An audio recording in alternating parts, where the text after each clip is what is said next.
ہمارے ہاں جو رشتے خراب ہوتے ہیں نا، قرآن میں حدیث میں ہمیں صلہ رحمی کا حکم ہے نا، صلہ رحمی کا حکم علماء نے لکھا ہے. اس کا مطلب یہ ہے کہ آپ کسی کے ساتھ اچھائی کر سکتے ہیں نا تو اچھائی کریں. آپ کا بھائی ہے، آپ کے چچا ہے، ماموں ہے، خالہ ہے، پھوپھی ہے، لیکن ان کی پرسنل زندگی کے اندر مداخلت نہ کریں.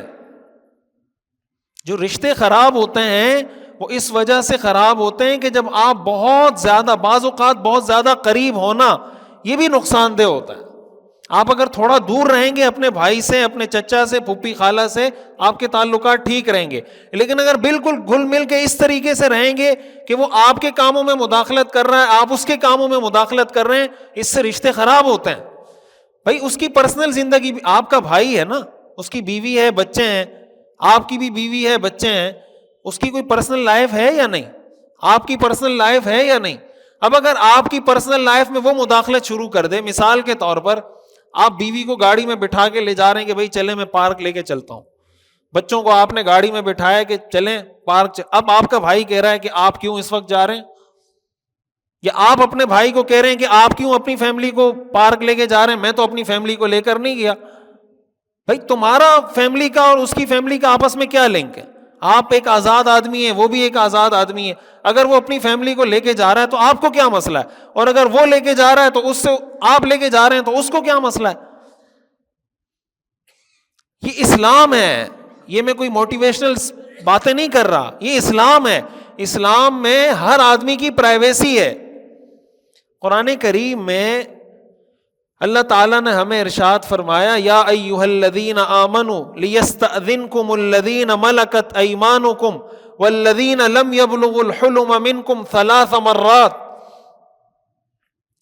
قرآن کریم میں اللہ فرماتے ہیں، اے ایمان والو، جو تمہارے غلام ہیں ان کو بھی چاہیے، اور تمہارے وہ بچے جو ابھی بالغ نہیں ہوئے ہیں ان کو بھی چاہیے کہ 3 اوقات ایسے ہیں کہ ان اوقات میں تمہارے پاس آنے سے پہلے ان پہ لازم ہے کہ پہلے اجازت طلب کریں پھر تمہارے پاس آئیں. یہ کس کے بارے میں کہا جا رہا ہے؟ اولاد کے بارے میں. کس کے بارے میں کہا جا رہا ہے؟ اولاد پر لازم ہے. اور کون سی اولاد؟ نابالغ اولاد. حالانکہ نابالغ شریعت کے احکام کا مکلف. شریعت کے احکام کب لازم ہوتے ہیں؟ جب آدمی بالغ ہو جاتا ہے. یہ قرآن کریم کی اس آیت میں اس بات کی صراحت ہے کہ یہ حکم ان بچوں کے لیے ہے جو ابھی بالغ نہیں ہوئے. اس کا مطلب کیا ہے؟ کہ والدین کی ذمہ داری ہے کہ اپنے بچوں کی یہ تربیت کریں. بچے کو تو اس چیز کی سمجھ نہیں ہے کہ میں نے ابو کے پاس یا امی کے پاس یا والدین کے پاس کس وقت جانا ہے کس وقت نہیں جانا. بچے کو کیا تمیز اس چیز کی؟ یہ تمیز تو والدین سکھائیں گے تو وہ سیکھے گا. لیکن مسئلہ یہ کہ پہلے والدین کو تو پتا ہو کہ یہ تمیز بچوں کو سکھانی ہے. اب اللہ تعالیٰ یہ فرما رہے ہیں کہ جو تمہارے نابالغ بچے ہیں ان کو یہ بات سکھاؤ. یہ قرآن کی آیت ہے. ان کو یہ بات سکھاؤ کہ 3 اوقات ایسے ہیں کہ ان 3 اوقات میں اگر وہ تمہارے پاس آنا چاہیں تو پہلے اجازت طلب کریں، دروازے پر دستک دیں کہ امی ابو مجھے اجازت ہے آنے کی، میں آ جاؤں. تو جب اولاد کے بارے میں یہ حکم ہے تو بھائی اگر بھائی کے پاس جائے تو اس کو یہ حکم نہیں ہوگا. بھائی اگر بھائی کے گھر جا رہا ہے اس کو یہ حکم ہوگا یا نہیں ہوگا؟ اگر بہن بھائی کے گھر جا رہی ہے، اگر بھائی بہن کے گھر جا رہا ہے، اگر بھتیجا اپنے چچا کے گھر جا رہا ہے، چچا بھتیجے کے گھر جا رہا ہے، اس کو یہ حکم ہوگا یا نہیں ہوگا؟ جب ایک گھر میں رہنے والی اولاد کو حکم ہے کہ اپنے پیرنٹس کی، اپنے والدین کی پرائیویسی کے اندر مداخلت، بچوں کو حکم ہے. نابالغ اولاد کو جب حکم ہے تو بالغ اولاد کو تو بطریق اولا حکم ہے. تو جب نابالغ بچوں کو یہ کہا جا رہا ہے کہ تمہیں اپنے والدین کی پرائیویسی کے اندر مداخلت کرنے کی اجازت نہیں، تو ایک رشتہ دار کو یا ایک دوست کو کسی دوسرے کی پرائیویسی میں مداخلت کی اجازت کیسے ہوگی؟ اللہ تعالیٰ نے جو 3 اوقات مقرر کیے، من قبل صلاۃ الفجر، اللہ فرماتے ہیں فجر کی نماز سے پہلے. فجر کی نماز سے پہلے اگر آپ کا بچہ آپ کے کمرے میں آ رہا ہے، بچے کو یہ تمیز سکھائیں کہ بیٹا جب فجر سے پہلے اگر کبھی کمرے میں آنا ہو، تم نے پانی پینا ہے، تمہیں پیشاب کے لیے جانا ہے، تمہیں کسی چیز کی ضرورت ہے، تو ڈائریکٹ میرے کمرے میں مت آنا. اور اگر وہ ڈائریکٹ کمرے میں آ جائے اس کو تنبیہ کریں کہ تم ڈائریکٹ کمرے میں کیوں آئے ہو، اس کو سمجھائیں. رات کو بچے جاگ جاتے ہیں نا, رات کو بچے جاگ جاتے ہیں, پانی چاہیے, واش روم جانا ہے, کوئی بھی مسئلہ ہے بچے کے ساتھ, تو بچے کو اتنی تمیز ہونی چاہیے کہ اگر والدین کمرے میں ہیں تو بچہ وہاں کمرے میں بغیر اجازت کے نہ جائے, یا تو وہ باہر سے آواز لگا دے امی ابو, اور امی خود باہر چلی جائے, یا وہ دروازے پہ کوئی بھی صورت ہو, کم از کم والدین کو پتا ہو کہ کوئی بچہ اندر آ رہا ہے. ان کی پرائیویسی کا ٹائم ہے. من قبل صلاۃ الفجر, فجر کی نماز سے پہلے, وحین تضعون ثیابکم من الظہیرہ, اور دوسرا ظہر کے وقت جب تم اپنا لباس اتار کر قیلولہ کرتے ہو یا آرام کرتے ہو. ظہر کے وقت جو آدمی گھر میں ہوتا ہے, کھانا وانا کھانے کے بعد لوگ آرام کرتے ہیں. آپ کی چھٹی ہے, آپ ظہر کے وقت گھر میں ہیں, تو عام طور سے کھانا وانا کھانے کے بعد لوگ فری ہو جاتے ہیں. ہمارے ہاں تو لوگ اٹھتے ہی 12 بجے ہیں, تو 12-1 بجے اٹھے گا, وہ کیا آرام کرے گا ظہر کے وقت؟ اس کے لیے تو آرام ہی. بعض لوگ کہتے ہیں نا قیلولہ سنت ہے, قیلولہ سنت ہے, 12 بجے اٹھتے ہیں, 1 بجے پھر سو جاتے ہیں, کہتے ہیں سنت ہے. قیلولہ اس کے لیے سنت ہے جو فجر کی نماز پڑھتا ہے, جو فجر کی نماز کے لیے جاگتا ہے پھر سوتا نہیں ہے, اس کے لیے قیلولہ سنت ہے. جو 12 بجے اٹھتا ہے اس کے لیے قیلولہ کہاں سے سنت ہو گیا؟ اس کے لیے تو کرنا ٹھیک نہیں ہے, سارا دن سوتے رہو گے کیا؟ بعض لوگ قیلولہ کرتے ہیں, ظہر کی نماز پڑھ کے سوتے ہیں, عصر میں اٹھتے ہیں. زندگی گویا اللہ نے سونے کے لیے دی کہ ساری زندگی سوتے رہو, تو رات کو بھی 8 گھنٹے سو رہے ہیں, پھر دن میں بھی 2-3 گھنٹے سو رہے ہیں, تو یہ دنیا میں کیا سونے کے لیے آئے ہیں کیا؟ اور کوئی کام نہیں ہے.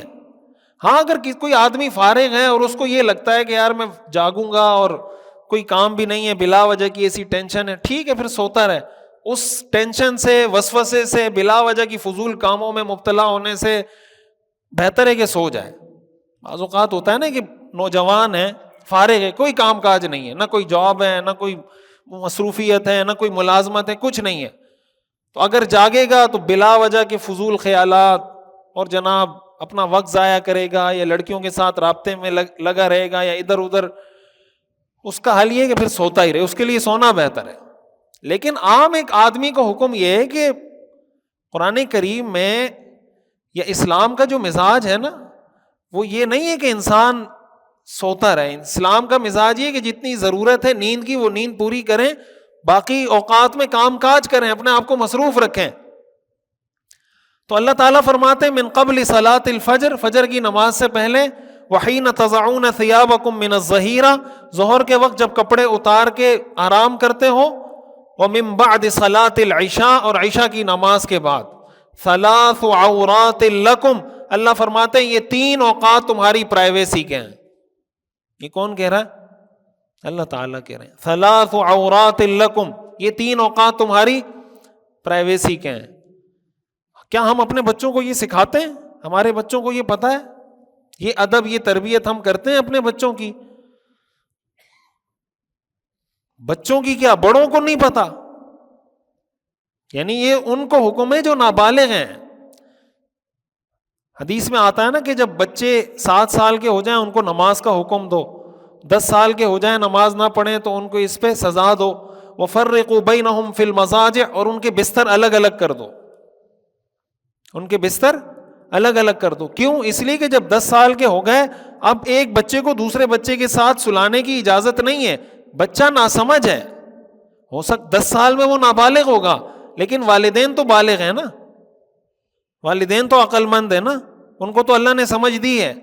تو 10 سال کے بعد 10 سال کے بچے کے ساتھ کسی اور کو نہ سلائیں.